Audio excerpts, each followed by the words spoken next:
Hey, it's Dave from StuffOutdoorDadsLike.com here with the Sunny Health and Fitness Belt Drive Stationary Exercise Bike.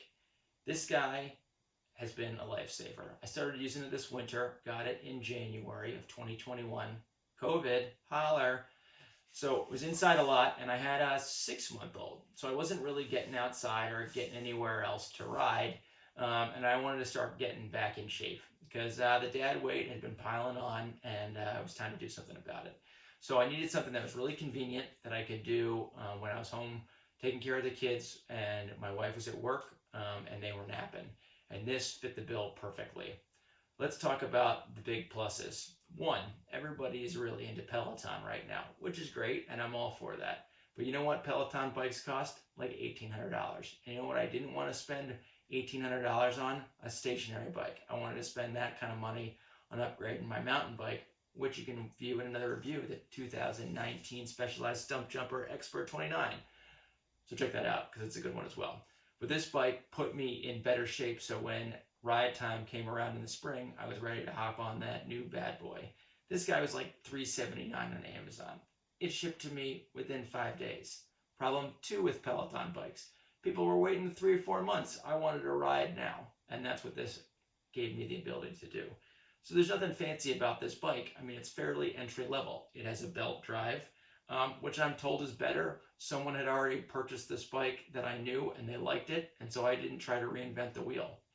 There is a wheel on this bike. It's a 49-pound flywheel. I'm also told that those heavier flywheels benefit these things for sort of a more smooth, consistent ride. I've used this a lot. It seems to be good. I don't know, but it really has fit my bill nicely. I find this sort of handlebar setup very comfortable for much different positions.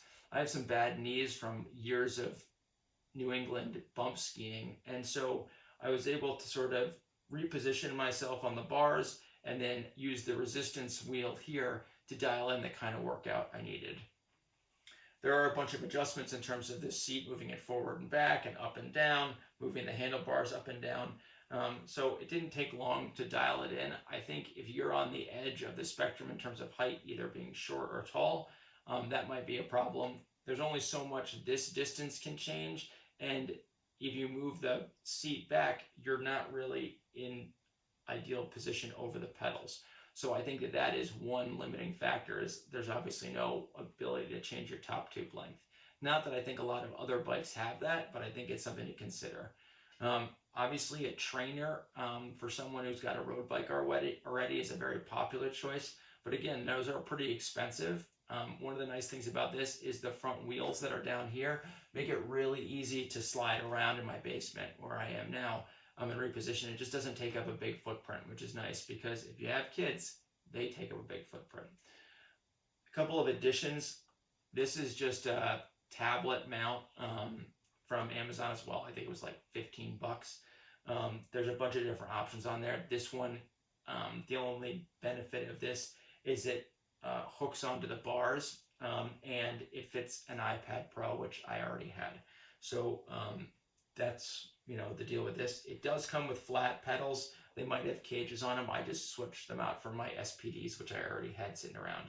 There is a bottle cage. It doesn't come with a water bottle, but this was free with my Pros Closet purchase. The water bottles are like $8, so that's no big deal there. The one other addition I have on it is this Wahoo guy, so you can adjust your cadence or monitor your cadence, and it connects with Bluetooth to a lot of the different apps. I use the iFit Live app, which it does not work with, so just be aware of that if you're going to be going with iFit Live like I did. It does work for the Peloton app, is my understanding, and it lists a lot of the other things like Zwift or Sufferfest. I think it works with all of those. So my setup is a little cumbersome. I have an iPad Pro, which I watch, use the iFit Live software. I think for a year for the iFit Live, it was like $120. It's a little bit more if you're paying monthly, but I find that watching someone ride like real stuff is the most entertaining and the least boring when I'm riding in my basement. So I like Ashley MacGyver, who rides her home Whistler BC trail. She has a whole Chile series and a whole Norway series. And Chris Davenport is also on that platform, and I've been doing a lot of their rides with them. But I find it really enjoyable to ride some terrain that I've ridden in the past, both in Whistler and in Tahoe, where Chris Davenport has a whole series. But I think it's reasonable in terms of price. So that's been helpful. And then I use an iPhone separately that has a cadence sensor on it if I'm kind of paying attention to that. As my knees were bothering me more, I wasn't really following along with the workouts entirely in terms of what they were asking. So I didn't really care about as much about the cadence sensor, but it is nice if you're trying to do everything that they're requesting of you. The other thing that's nice about that iFit Live software is it's got a bunch of other stuff. So there's strength workouts and Pilates, which I've been using for a bad back. So between all those things, the iFit Live, this Sunny Health and Fitness belt drive 49-pound chrome flywheel bike, the iPad adapter, and then the Wahoo cadence sensor, it's really dialed in my ability to stay fit in the winter at home for a pretty reasonable price that will just continue to pay itself back over time. So again, Dave from Stuff Outdoor Dads Like signing off. Hope to see you out there.